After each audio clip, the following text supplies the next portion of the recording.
புதிய கட்சி தொடங்கியதும் தமிழ்நாடு முழுக்க அண்ணாமலை செய்ய போகும் அதிரடி சம்பவம். உனக்கு பின்னால் நான் இருக்கிறேன். அண்ணாமலைக்கு பக்கபலமான முக்கியமான பெரும்புள்ளி. கட்சியுடன் முக்கிய மன்றம் இணைய போவதால் பரபரப்பு. அதிர்ச்சியில் யூட்டன் போட்ட விஜய், உதயநிதி. வணக்கம் நண்பர்களே. தற்போது தமிழக அரசியலில் டாக் ஆஃப் த டவுனாக இருக்கிறார் அண்ணாமலை.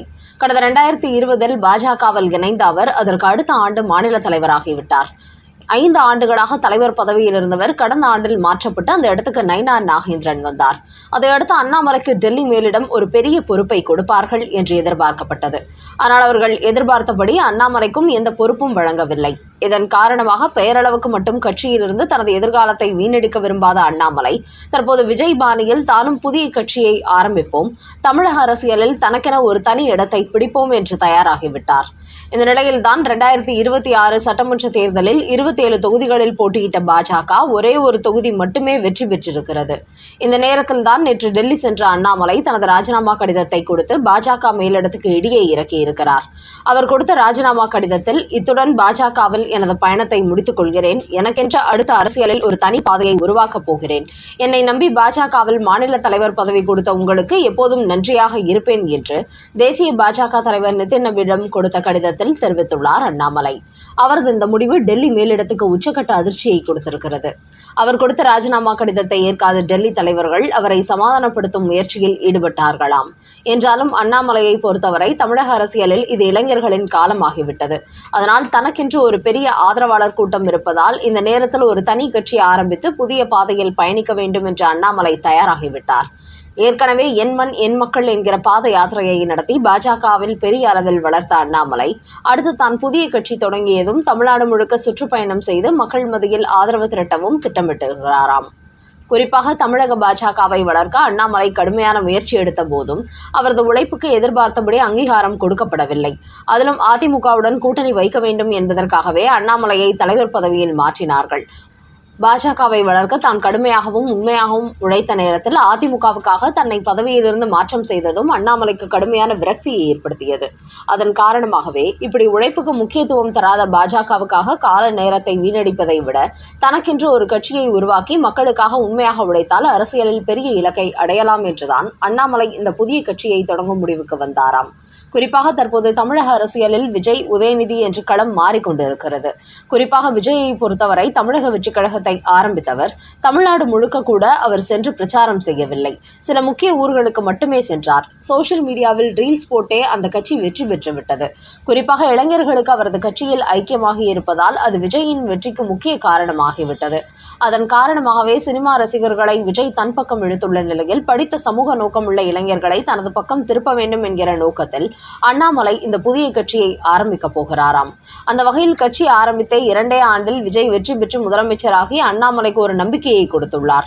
அரசியலில் தனது தனித்திறமை எதையும் வெளிப்படுத்தாமல் தமிழ்நாட்டு மக்களுக்காக எந்த போராட்டங்களிலும் ஈடுபடாமல் இன்றைக்கு விஜய் முதலமைச்சராகிவிட்டார்.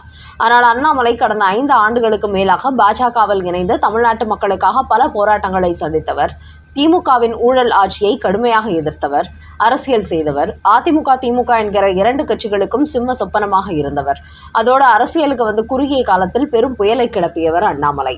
அதனால் விஜய், உதயநிதிக்கு எதிராக அவர் ஒரு மிகப்பெரிய அரசியல் செய்ய முடியும், அரசியலில் மிகப்பெரிய அளவில் சாதிக்க முடியும் என்று பலரும் கொடுத்த நம்பிக்கை காரணமாக இப்போது அண்ணாமலை களத்தில் இறங்கியுள்ளார். குறிப்பாக அண்ணாமலை அரசியலுக்கு வருவதற்கு நடிகர் ரஜினிகாந்தும் ஒரு காரணமாக இருந்துள்ளார். கர்நாடகாவில் IPS அதிகாரியாக பணியாற்றிய போது அண்ணாமலையின் நேர்மை, கடினமான உழைப்பு அங்குள்ள மக்களால் பெரிய அளவில் பேசப்பட்டது. அப்போதே அவரை கவனித்து வந்துள்ள ரஜினி தான் 2021 புதிய கட்சி தொடங்குவதாக இருந்தபோது அந்த கட்சியில் அண்ணாமலையை இணைத்துக் கொள்ள திட்டமிட்டிருக்கிறார். தான் கட்சி தலைவராக இருந்து கொண்டு சினிமாவில் தொடர்ந்து நடிக்க விரும்பிய ரஜினி அண்ணாமலையை தான் முதலமைச்சர் வேட்பாளராக களமிறக்கவும் முடிவு செய்திருந்தார். ஆனால் கடைசி நேரத்தில் கட்சி தொடங்காமல் பின்வாங்கிவிட்டதாக அண்ணாமலை பாஜகவில் இணைந்தார். அந்த வகையில் சமீபத்தில் ரஜினியுடன் சந்திப்பு நடத்தியுள்ள அண்ணாமலை அவரும் சில முக்கிய ஆலோசனைகளை அவர் வழங்கியிருக்கிறார். அதோடு தனது ரசிகர் மன்றம் இன்னும் கட்டுக்கோப்பாக இருப்பதால் புதிய கட்சி ஆரம்பிப்பதால் தனது ரசிகர் மன்றத்தையும் கட்சியுடன் இணைத்துக் கொள்ளுமாறு அண்ணாமலைக்கு உதவ முன்வந்துள்ளாராம் ரஜினி. அதன் காரணமாக அண்ணாமலை தமிழக அரசியலில் வேகமாக வளர்வதற்கான பல நிகழ்வுகள் தற்போது நடக்க தொடங்கி இருக்கிறது. அந்த வகையில் விஜய் போன்று தானும் தனி கட்சி தொடங்கி அரசியலில் சாதிக்க முடியும் என்கிற உத்வேகத்துடன் தற்போது களமிறங்க போகும் அண்ணாமலைக்கு இன்னொரு பக்கம் ரஜினி பெரிய அளவில் பக்கபலமாக இருக்க போகிறார் என்பதும் தெரிய வந்துள்ளது.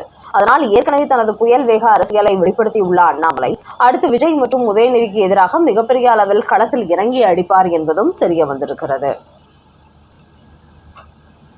அடுத்த செய்தி. மு.க. ஸ்டாலின் முதுகில் மாறி மாறி குத்தும் பாகுபலி கட்டப்பாக்கள், புலம்பி தள்ளும் அண்ணா அறிவாலயம்.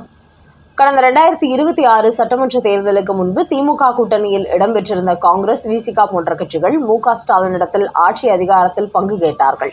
ஆனால் அவரோ திமுகவுக்கு அப்படி யாரும் பங்கு கொடுக்கும் பழக்கமே கிடையாது என்று கூறியிருந்தார். ஆனால் விஜய் ஆட்சி அதிகாரத்தில் பங்கு தருவதாக சொன்னபோது அவரது கூட்டணிக்கு எந்த கட்சிகளும் செல்லவில்லை. காரணம், அவர் வெற்றி பெறுவார் என்கிற நம்பிக்கை இவர்களுக்கு அப்போது இல்லை. ஆனால் இப்போது விஜய் திமுகவை வீழ்த்தி வெற்றி பெற்றுவிட்ட நிலையில் முதல் வேளையாக திமுக கூட்டணியில் உள்ள 4 கட்சிகள் அவருக்கு ஆதரவு கொடுத்து விட்டார்கள். ஆனால் வைகோவின் மதிமுக ஆதரவு கொடுக்க முடியாமல் தடுமாறிக் கொண்டு வருகிறார்கள். இதுகுறித்து துரை வைகோ கூறுகையில், திமுக கூட்டணியில் உள்ள கட்சிகள் விஜய்க்கு ஆதரவு கொடுத்ததில் எந்த தவறும் இல்லை. மக்கள் தீர்ப்பை மதிக்க வேண்டும் என்பதற்காக அவர்கள் அந்த ஆதரவை கொடுத்தார்கள். ஆனால் மதிமுக கடந்த தேர்தலில் உதயசூரியன் சின்னத்தில் போட்டியிட்டது மிகப்பெரிய துரதிர்ஷ்டமாகும். அப்படி இல்லாமல் வேறு சின்னத்தில் போட்டியிட்டு இருந்தால் இன்று தமிழக வெற்றிக்கழக அரசுக்கு நாங்களும் ஆதரவு கொடுத்திருப்போம், அமைச்சரவையில் இடம் பிடித்திருப்போம். ஆனால் உதயசூரியன் என்கிற சின்னத்தில் போட்டியிட வைத்து எங்களை கட்டி போட்டுள்ளார்கள் என்று வேதனையுடன் கூறியுள்ளார். அதோடு வருகிற 27ஆம் தேதி நடைபெறும் மதிமுக பொதுக்குழு கூட்டத்தில் திமுக கூட்டணியை தொடர்வதாக இல்லை, தாவேகா பக்கம் செல்வதா என்பது குறித்த ஆலோசனை நடைபெற உள்ளதாம். இப்படி மதிமுகவும் தங்களுக்கு எதிராக திரும்பி விட்டதால் அண்ணா அறிவாலயம் புலம்பிக் கொண்டிருக்கிறது. அவர்கள் வெளியிட்டுள்ள செய்தியில், பாகுபலி படத்தில் கட்டப்பா கூட ஒரே ஒரு முறைதான் முதுகில் குத்தினார். ஆனால் இப்போது திமுக கூட்டணியில் இடம்பெற்றுள்ள கட்சிகளும் மாறி மாறி குத்தி கொண்டிருக்கிறார்கள். தேர்தல் வரை கூட்டணியில் இருந்து கொண்டு தோல்வி அடைந்ததும் வெற்றி பெற்ற கட்சியின் பக்கம் ஓடிவிட்டார்கள்.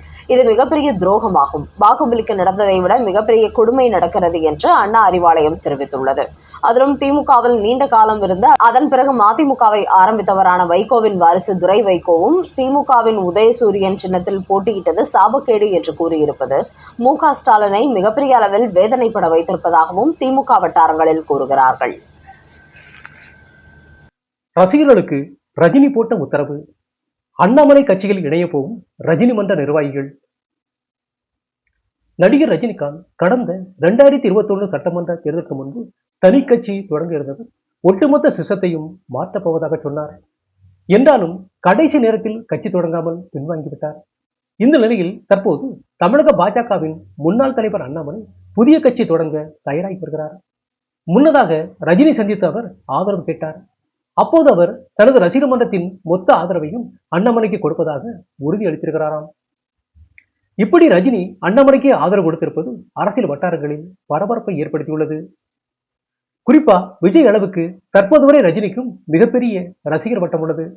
அவர்கள் கண்டிப்பாக விஜய்க்கு ஓட்டு போட மாட்டார்கள்.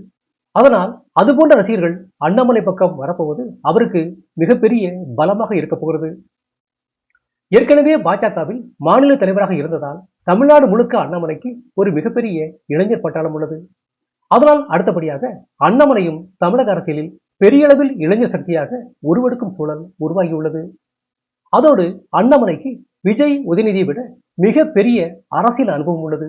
அதனால் ரஜினியின் ஆதரவு அவரது தனி கட்சிக்கு மிகப்பெரிய சப்போர்ட்டிவாக இருக்கும் என்று கருதப்படுகிறது. இந்த நேரத்தில் அண்ணாமலையின் ஆதரவாளர் விஷ்ணு பிரசாத் வெளியிட்டுள்ள ஒரு போஸ்டர் வைரலாகி வருகிறது. அதில் சிங்கம் ஒன்று புறப்பட்டதே என்ற வாசகத்துடன் அண்ணாமலையுடன் ரஜினிகாந்தும் அந்த போஸ்டரில் கம்பீரமாக இடம்பெற்றிருக்கிறார். இது மதுரை நகரம் முழுவதும் ஒட்டப்பட்டு புயலை கிளப்பியிருக்கிறது. இப்படி அண்ணாமலைக்கு பின்னால் ரஜினி இருப்பது அவரது ஆதரவாளர்களுக்கு பெரும் உற்சாகத்தை கொடுத்துள்ளது.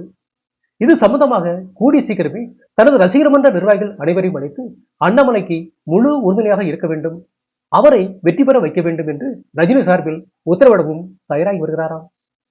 இப்படி அண்ணாமலைக்கு ஆதரவாக ரஜினிகாந்த் களத்தில் குதித்திருப்பது திமுக தாவேகா வட்டாரத்துக்கு கலவரத்தை ஏற்படுத்தியுள்ளது.